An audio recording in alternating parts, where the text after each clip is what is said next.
but you'd have to be questioning everything. Yeah. And that Yeah. it's going to be hard. It's, you're questioning it, and then you have to overrule those questions. Right? That's the champion's curse. Because the thing that gets you to the dance is this unflappable belief in yourself. But that's also the thing that makes you stick around too long. Yeah. Like when Sugar Ray Leonard fought Terry Norris. It was Right. like, Jesus Christ, I don't want to watch this. It's like when you realize a guy is not supposed to be in there against a guy who is at the peak of his abilities. Yeah. And that's when things get spooky. Because it's like, that's when you see like your heroes get tuned Yeah. up and smashed. That's where the UFC's pretty good. They don't really put like the guys who've been in it forever against the new elite guys. Right, right. Sometimes they do. I mean, it's just I've heard talk of Diaz and Khamzat.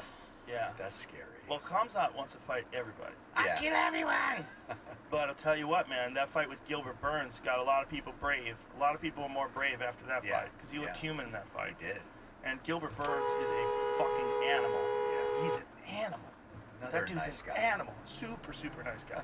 And he's another guy who also hit his peak going up in weight. Yeah. When he fought at 155. Right. Gilbert's a big guy. When you stand next to him, you're like, how the fuck could he ever have he's made big. 155? He's not anywhere as big as Khamzat though. No, Khamzat is tall. Remember how he looked giant back there? Yeah, he's a big guy. It's a very tough weight cut for him, and when he makes it, he's so long.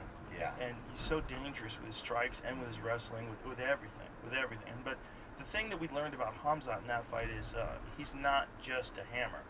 He can take it too. Took some damage. Yeah, like when the nail gets hit. Sometimes a fighter is really good until someone puts pressure on them, Right. and then they fold up shop. Yeah. They don't have a lot of resilience. They just are very good aggressively. It's called being a front runner, and that was a thing in boxing about certain fighters.